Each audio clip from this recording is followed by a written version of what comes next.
Eh ben, on attaque. Oui, non, c'est par là que je partage. Et voilà. Est-ce que tout le monde voit l'écran? Oui, oui, Oui. Parfait.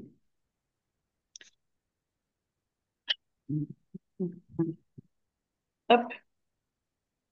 Alors, l'objet de ce petit déjeuner, donc, c'est de préparer la clôture des comptes avec couteau suisse. Donc, on fait un focus. Ce qu'on a souhaité vous présenter aujourd'hui, c'est un focus sur la clôture.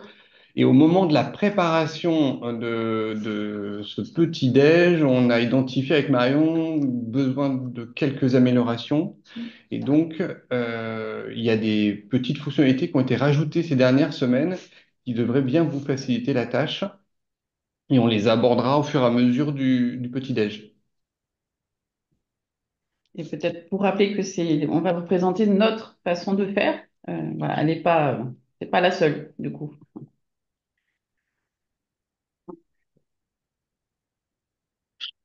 Alors, l'objectif premier, c'est de pouvoir suivre les avancements de chaque contrat et de pouvoir sortir les PCA, FAE, etc., le plus facilement possible de couteau fixe. Et pour ça, ben, il y a avoir plusieurs contrôles à faire entre couteau fixe, entre le contenu de couteau fixe et le contenu de la comptabilité, en partant du principe que c'est la comptabilité qui fait foi. Ensuite, on va venir caler le réel au, on va caler le réel à la place du théorique pour pouvoir justement travailler sur les données saisies. On va aller équilibrer tout ça et ensuite des derniers contrôles qui va être aussi un contrôle entre Cotofix et la comptabilité pour voir ce qui a été saisi dans dans la compta. Quand Marion dit caler le réel par rapport au théorique, faut vous rappeler que vous avez fait une ventilation des différents contrats sur les projets. Vous aviez prévu de dépenser 10 000 € sur tel contrat pour tel projet. Et en fin d'année, il va falloir s'assurer que vous pouvez bien appeler ces 10 000 € et pas 9 200 ou 9 300. Et donc là, on est vraiment sur l'idée de réussir à caler, arbitrer justement comment vous allez consommer les ressources sur l'exercice concerné.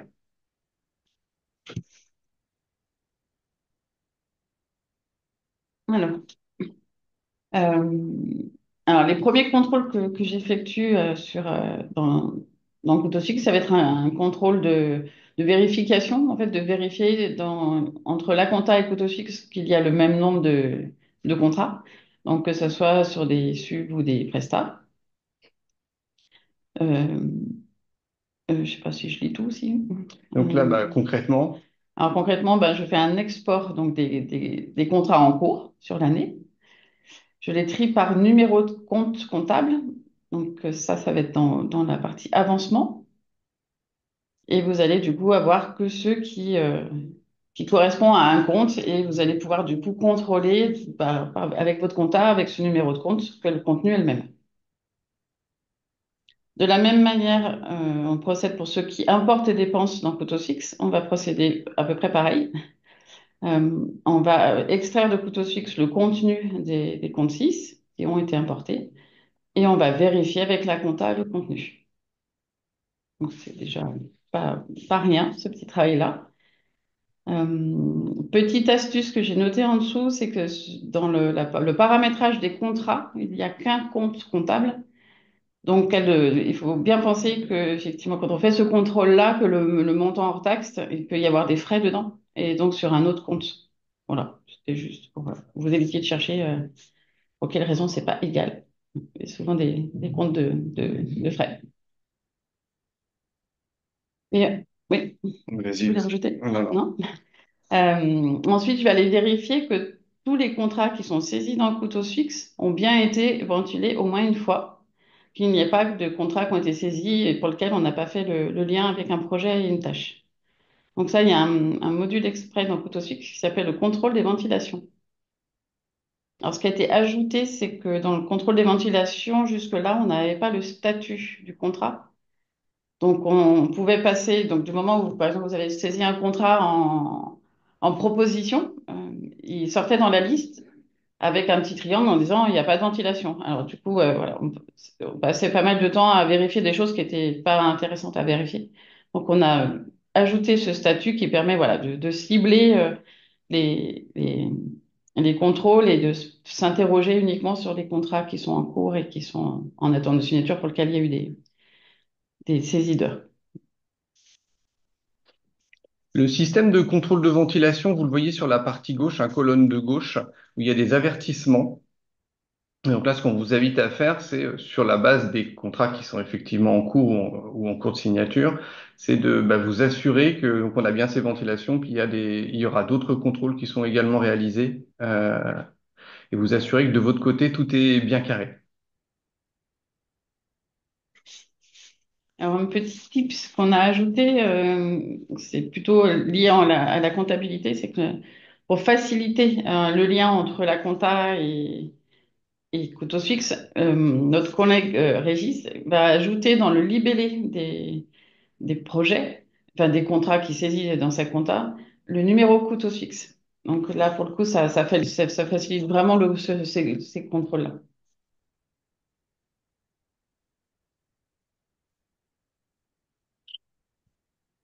Alors, tu fais ou je fais? Vas-y, vas-y. Vas-y. Euh, alors, là, pour le coup, ça, donc, c'est caler les budgets sur le réalisé. Donc, pour toute la partie, on va les vérifier dans la partie, donc, dans le module analyse de résultats. Si, si enfin, si l'ensemble de la tâche et donc de l'ensemble des contrats qui financent cette tâche a une ventilation qui est inférieure ou égale au coût de revient de nos saisideurs. Donc, ce que vous voyez donc sur le tableau en bas, coût de revient 14 610,72. Ça, donc c'est la valorisation des heures et les coûts connexes. Donc, c'est vraiment le coût de revient et donc c'est ce qu'on ne peut pas dépasser concrètement, en tout cas pour une sub. Donc voilà, on va vérifier qu'on ventile ce coût de revient sur l'ensemble des contrats qui financent cette tâche. Il a été indiqué justement que le taux de couverture doit être inférieur à 105%. Pour rappel, hein, c'est le cadre de la circulaire Valls qui admet qu'une marge raisonnable puisse être réalisée sur un projet pour que la structure ait les moyens de constituer des fonds propres et développer de nouveaux projets. Donc c'est pour ça qu'on a parlé de ces 105%, hein. Euh, Et donc là, l'idée aussi, c'est que dans le cas où vous allez avoir des projets qui sont sur plusieurs années et tout, c'est aussi bien réussir à caler ça pour que vous puissiez caler les différentes subventions ou enfin, ressources financières qui financent vos projets, les ajuster en consommant bien sûr en priorité les financements qui vont arriver à échéance en fin d'année et en ne prenant, en affectant qu'une partie des financements qui sont pluriannuels lorsque vous avez un surfinancement. Est-ce que vous avez des questions là-dessus? Ou c'est assez clair pour vous? Non, c'est clair. Merci. Super, parfait. Donc, pour recaler quelque part les avancements, il faut donc retourner dans la partie ventilation. Et c'est là qu'on va du coup passer le réel que vous voyez ici. Ah, j'ai pas mis les en-têtes de colonne, c'est dommage. Donc là, c'est la partie des heures qui ont été saisies et la valorisation au regard des conditions de financement de chacun des contrats. Et du coup, on va aller passer le réel sur la partie financement, ventilation de mémoire. Quand vous allez faire modifier, vous allez avoir une petite flèche qui se met à côté. Et donc, vous allez pouvoir simplement appuyer sur la petite flèche, ce qui va vous recopier en fait le montant des heures valorisées au réel dans la partie financement. Pour que ça soit peut-être plus clair pour vous, même si c'était très clair, Marion, c'est que vous allez avoir par exemple, une subvention de 50 000 euros pour un projet qui doit coûter 100 000 euros si vous voulez obtenir ces 50 000 euros, hein. C'est le cas d'une assiette, d'un financement à 50% sur la totalité de vos coûts de revient. Et donc, on va avoir sur cette colonne ce que vous pouvez raisonnablement appeler au regard des règles de financement. Et là, le système, lorsque vous allez passer en mode modification, enfin, lorsque vous éditez cette vue dans Couteau Suisse, le système va calculer en temps réel ce que vous pouvez appeler.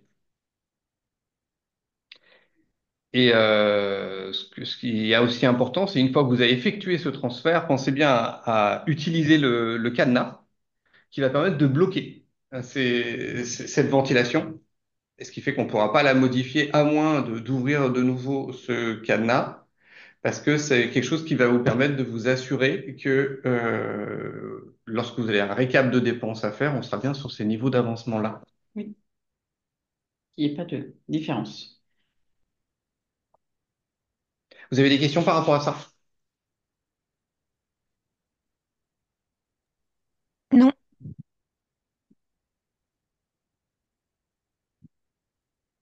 Passons à la partie la plus, on va dire la plus dense. Donc, une fois que tout est calé au niveau des ventilations, des budgets, enfin des cofinancements, on va aller donc éditer un tableau qui s'appelle le tableau des avancements. Donc, par défaut, Cotosfix va ramener toutes les infos qui sont liées à ce contrat, donc la partie que vous avez remplie, plutôt la partie contenu du contrat, donc avec le montant, le financeur, etc. Et puis, il va aller remonter l'ensemble des valeurs calculées pour l'ensemble des dépenses, donc le charge de personnel, les autres frais. Il va aussi donc faire un calcul au regard de ce qu'on peut appeler. Et ensuite, il va remonter l'ensemble de la facturation qui a été faite sur les contrats. Et donc, c'est avec ce tableau-là qu'on va pouvoir, du coup, déduire les PCA, les FAE, etc. Alors, pour les subventions qui sont pluriannuelles, euh, il va falloir que vous fassiez une édition de ce tableau, mais en enlevant la date initiale, puisque le PCA va se calculer avec l'avancement complet du contrat, donc si, des années précédentes. Donc, il ne faut pas mettre de date, parce qu'autrement, il va vous prendre que les heures et que les frais de l'année en cours, et du coup, ça ne sera pas cumulé. Donc, vous n'allez pas pouvoir calculer votre PCA. Sur la partie des subventions qui vont être cofinancées, donc c'est-à-dire qu'on va avoir une tâche, on a vu tout à l'heure dans la partie résultat, donc on va avoir une tâche et plusieurs contrats qui financent cette tâche. Donc on peut pas, enfin, on peut pas ventiler ce qui est noté dans le tableau parce qu'il va remonter l'ensemble des valeurs qui sont sur cette tâche et qui n'est pas forcément égal à ce qu'apporte le contrat. Donc c'est là où on va venir vers le rapport avec le maximum du coût de revient, ce qu'on a vu précédemment. Et ça, on va aller le noter du coup dans la partie, je vois pas, c'est écrit trop petit, avancement global et retenu, finançable retenu. Donc là, il y a une petite saisie manuelle pour la partie des cofinancements, parce que le calcul ne peut pas être automatique. Pour la partie des prêts, je sais pas, est-ce que vous avez des questions sur la partie pure subvention? non, Non. Sur la partie des prestations, donc là, on va plutôt utiliser les avancements de l'année. Et par contre, entre parenthèses, la même chose pour les prestations pluriannuelles. Il faudra que vous fassiez un export sans la date de début. Vous allez, donc, le couteau fixe va vous calculer exactement de la même manière l'avancement global que vous pouvez appeler. Et là, vous allez donc comparer avec ce qui a été facturé précédemment, facturé cette année, pour pouvoir déterminer si c'est un en cours de travail ou si c'est une facture à établir ou un PCA. La partie que vous voyez sur votre droite, là, c'est des colonnes que j'ai rajoutées. Elles ne sont pas par défaut dans l'export de couteau fixe. peut-être qu'un jour, on arrivera à faire ces calculs-là directement dans Couteau Suisse. Pour l'instant, c'est pas clair.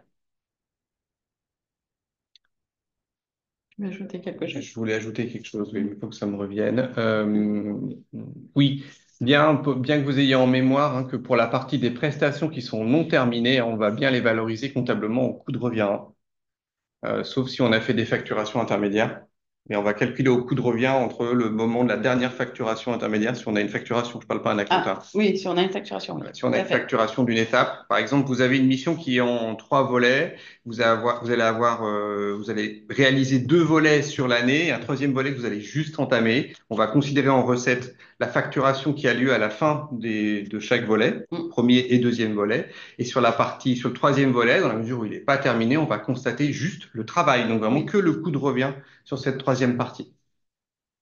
Et donc, ce qui va nous intéresser, là, justement, c'est qu'on va calculer donc cet avancement qui donnera lieu à soit des PCA, soit une FAE, soit des encours de travaux. soit des encours de travaux Mm. sur la base du coût de revient pour la structure, sous réserve que ce coût de revient soit pas supérieur à ce qu'on va facturer, bien entendu, hein. Mm.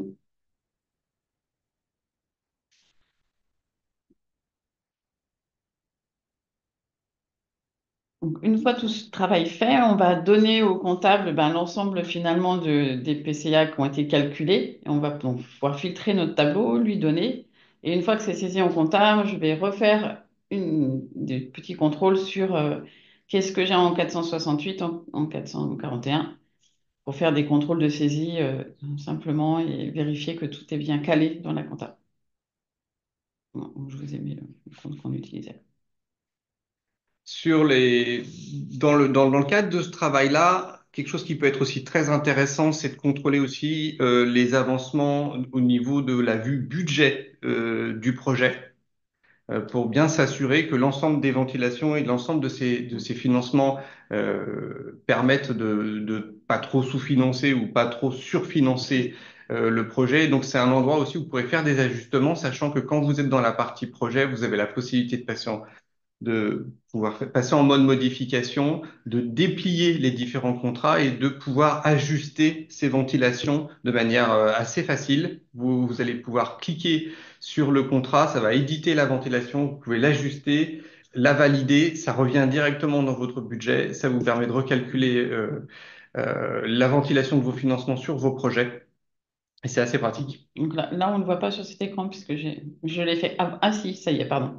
Là, vous avez un petit icône qui vous permet de retourner directement à la ventilation. Ouais, ça Donc, c'est dans la vue résultat aussi, ouais. oui, On la voit les aussi dans deux. la vue résultat, ouais, effectivement. Donc, c'est des petits détails qu'on a ajoutés là qui fait que ça sera plus facile que de retourner chercher le contrat, la ventilation. Voilà.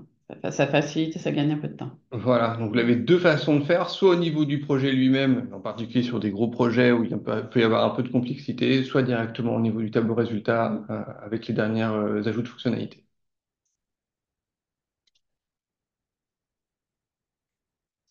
Mm. Voilà pour la présentation. Est-ce que vous avez des questions?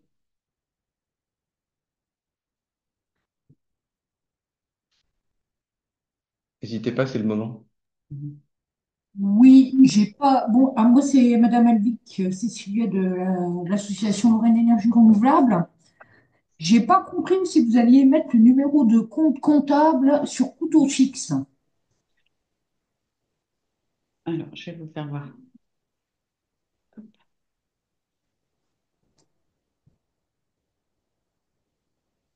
Tu laisses le partage. Ouais. C'est dans Zoom. Il est là. Hop. Oui. Là. En fait, le code comptable, il est au départ. Donc là, j'ai édité un contrat euh, et le compte comptable est à saisir ici. D'accord. Ah, oui, oui, c'est bon, je vois. Je vous remercie. Je vous en prie.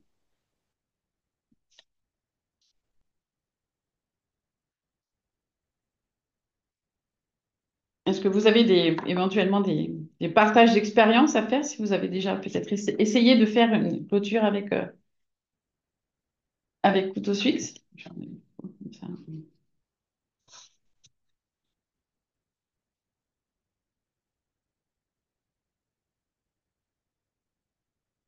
Donc, je vois qu'il n'y a pas de réaction, c'est-à-dire que vous avez soit aucun problème, soit vous l'avez jamais pratiqué à fond.